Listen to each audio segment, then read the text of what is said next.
Dear students, very good morning बेटा। हम topic कर रहे हैं जीवन शैली और स्वास्थ्य। मैं आपको स्वस्थ जीवन के यानी स्वास्थ्य वर्धक व्यवहारों में 4 पॉइंट्स बता चुकी हूँ। आइए आज हम पांचवें पॉइंट से टॉपिक स्टार्ट करते हैं, आगे बढ़ाते हैं। पांचवा पॉइंट है बेटा स्वस्थ भोजन। जैसा कि हम जानते ही हैं कि स्वास्थ्य वर्धक व्यवहारों में एक अच्छा भोजन लेना जिसमें सभी पौष्टिक चीजें हों लेना बहुत जरूरी है। तो स्वस्थ भोजन लेना उस कंडीशन में और भी इम्पोर्टेंट हो जाता है जब किसी को कोई जीर्ण बीमारी हो। जीर्ण बीमारी यानी लंबे समय तक चलने वाली कोई बीमारी हो, जैसे कि बीपी, शुगर वगैरह। इस तरह की बीमारियों में तो स्वस्थ भोजन की महत्ता और भी बढ़ जाती है।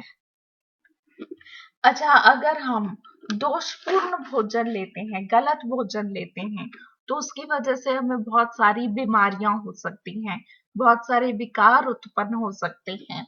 जैसा कि अगर हम बहुत ज्यादा नमक खाएं, नमक के अति सेवन से बीपी में गड़बड़ी हो सकती है।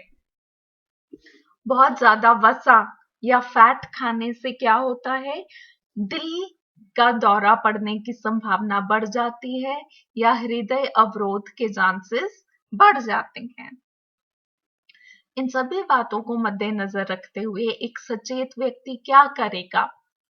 एक सचेत व्यक्ति ये करेगा, जो स्वास्थ्य के प्रति जागरूक है, वो ये करेगा कि अपने भोजन में कैलोरी, कोलेस्ट्रॉल, फैट, एडिटिव चीजें जिनसे लत पड़ जाती है वही चीज बार बार लेने की, इस तरह की चीजें वो कम लेगा और फाइबर, फ्रूट, सब्जी, ये चीजें वो अपने भोजन में ज्यादा इंक्लूड करेगा। इसके साथ साथ कुछ अन्य चीजें हैं जो कि छठा पॉइंट है।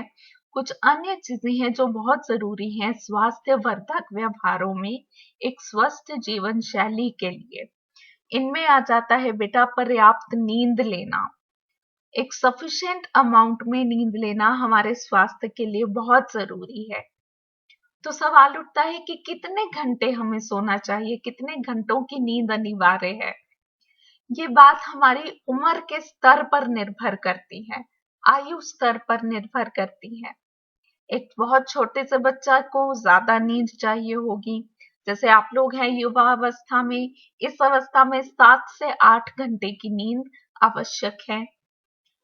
बहुत कम नींद लेना या बहुत ज्यादा नींद लेना दोनों ही हानिकारक सिद्ध हो सकते हैं।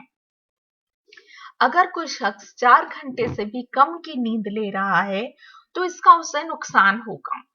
सबसे पहले तो उसकी संज्ञानात्मक क्रियाएं जो होती हैं, उन क्रियाओं को करने के जो मस्तिष्क में न्यूरॉन्स होते हैं, सेल्स होते हैं, इन सेल्स में टूट फूट शुरू हो जाती है।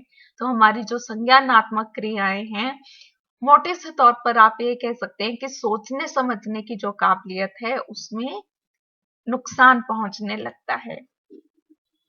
नए न्यूरॉन्स के विकास में भी गड़बड़ी होने लगती है अगर कोई भी व्यक्ति 4 घंटे से कम की नींद ले रहा है। इसके साथ साथ नींद हमारे मूड को प्रभावित करता है। अगर हमने सही नींद नहीं ली होती तो उस दिन स्वभाव चिड़चिड़ा सा रहता है। वह हमारी जीवन की गुणवत्ता को प्रभावित करता है। सही रूप से सही अमाउंट में नींद लेना हमारे जीवन की गुणवत्ता को बढ़ा देता है। इसके साथ साथ वह हमारे निष्पादन पर भी प्रभाव डालता है। निष्पादन का मतलब होता है हमारी प्रोडक्टिविटी, कि हम कितना काम कर रहे हैं और कितना अच्छे से वह कर पा रहे हैं।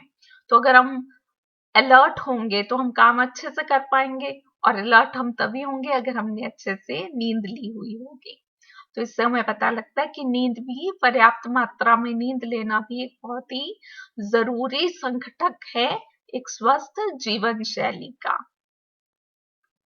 इसके अलावा हंसी मजाक करना, टाइम मैनेजमेंट यानी समय का प्रबंधन करना, समस्या केंद्रित रणनीतियां अपनाना।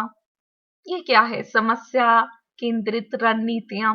मान लो हमारे सामने कोई प्रॉब्लम आई है, तो एक तरीका तो होगा कि हम दुखी होकर बैठ जाएं कि प्रॉब्लम आ गई। एक तरीका होगा कि हम फोकस करें इस समस्या पर कि उसको सॉल्व कैसे करना है।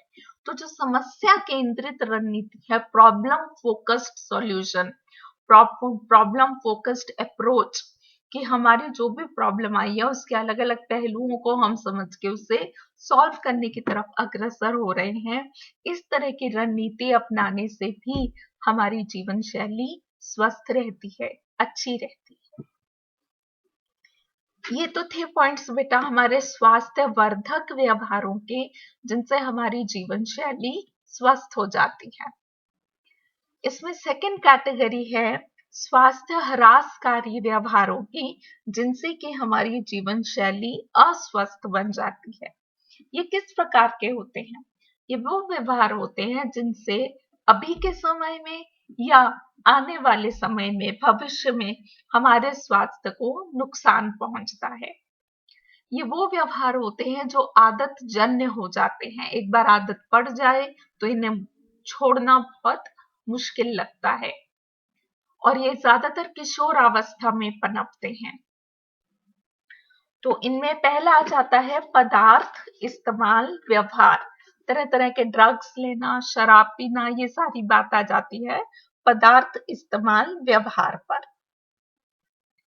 यह हम जानते ही हैं कि शराब के अत्यधिक पीने से बहुत तरह के विकार विकसित हो सकते हैं। इनमें सबसे ज्यादा चांसेस रहता है लिवर सिरोसिस का।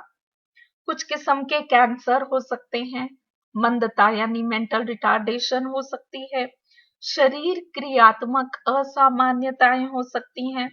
ये सारे नुकसान हैं शराब के ज्यादा पीने के। शराब जब भी कोई व्यक्ति लेता है तो उसमें एक बार तो उत्तेजना पैदा होती है, उसका प्रभाव उत्तेजनाजनक होता है, पर कुछ समय के बाद वही प्रभाव अवसाद में परिवर्तित हो जाता है। कुछ समय के बाद वह व्यक्ति निराश महसूस करने लगता है, अवसादी बन जाता है। शराब का इन चीजों के अलावा हमारे चिंतन प्रक्रम यानी सोचने की प्रक्रिया और गतिवाही तालमेल यानी हमारी बॉडी की मूवमेंट्स, हमारा संतुलन, हमारा संभाषण, बातचीत करने की क्रिया और हमारी दृष्टि, देखने की क्षमता, इन सभी चीजों पर नकारात्मक प्रभाव पड़ता है। इसके साथ साथ शराब के पीने से कई तरह के अल्सर और हृदय विकार भी हो सकते हैं। तो ये हम जानते हैं कि शराब एक बहुत ही हानिकारक चीज है और उसके अत्यधिक पीने से बहुत तरह की बीमारियां लग सकती हैं। कुछ लोग धूम्रपान करते हैं, सिगरेट और बीड़ी लेते हैं, कुछ लोग तंबाकू का सेवन करते हैं या तंबाकू में कुछ पदार्थों को मिक्स करके उसका सेवन करते हैं। ये सभी चीजें हमारे स्वास्थ्य के लिए बहुत ही हानिकारक हैं। इनसे हमारे शारीरिक और मानसिक स्वास्थ्य दोनों पर नकारात्मक प्रभाव पड़ता है। अब मैं ड्रग का नाम लूंगी। ये 2-3 ड्रग्स हैं जिनके नाम आपको पता होने चाहिए, क्योंकि ये हमारी सोसाइटी में है, लोग इनका सेवन कर रहे हैं। इनके नकारात्मक प्रभावों की जानकारी होने के बावजूद इस लत में पड़ रहे हैं। तो हमें इन चीजों के बारे में जागरूक होना चाहिए। इनमें आ जाता है बेटा कोकेन। कोकेन कोकेन एक तरह का उत्तेजक है जिससे भूख, नींद, मोटिवेशन यानी अभिप्रेरणा, ये सभी चीजें, आत्मसम्मान, निर्णय लेने की क्षमता, इन सभी चीजों में नेगेटिव प्रभाव पड़ता है। ये सब चीजें गड़बड़ाने लगती हैं। मरुआना नाम का एक ड्रग है जिसकी वजह से मनोगतिवाही तालमेल में गड़बड़ी आ जाती है। अपनी इच्छा अनुसार बाजू हिलाना, टांग हिलाना, गर्दन हिलाना, इन चीजों में प्रॉब्लम आने लगती है, जिसकी वजह से एक्सीडेंट या दुर्घटना होने के चांसेस बढ़ जाते हैं। इसकी वजह से बहुत तरह के वैवाहिक और व्यावसायिक प्रॉब्लम्स भी जन्म ले सकते हैं। कई अन्य व्याधियां हैं जो तरह तरह के ड्रग से उत्पन्न होती हैं। तो हमें अपने संपूर्ण जीवन के लिए खुद को कह देना चाहिए कि इन चीजों पर काटी है, और दूसरे लोगों को समझाना चाहिए कि इन चीजों के बहुत ही नेगेटिव इफेक्ट्स हुए हैं। इसी में आखिरी आ जाता है असुरक्षित काम। कई लोग असुरक्षित काम क्रियाओं में इंडल्ज करते हैं वे, जिसकी वजह से इन्फेक्शंस पैदा हो जाती हैं, जैसे कि HIV, एड्स, और इसका हमारे स्वास्थ्य पर नकारात्मक प्रभाव पड़ता है। तो ये थे बेटे स्वास्थ्य ह्रासकारी व्यवहार। और भी स्वास्थ्य ह्रासकारी व्यवहार होते हैं बहुत तरह के, खास करके जितने भी हमने स्वस्थ जीवन शैली में चीजें पढ़ी हैं, अगर हम उनका ध्यान ना रखें, उनकी तरफ सचेत ना हो, तो ऑटोमेटिकली वे स्वास्थ्य ह्रासकारी व्यवहार बन जाते हैं। ठीक है बेटा, ये टॉपिक यहीं खत्म होता है आपका। Okay, take care and all the best.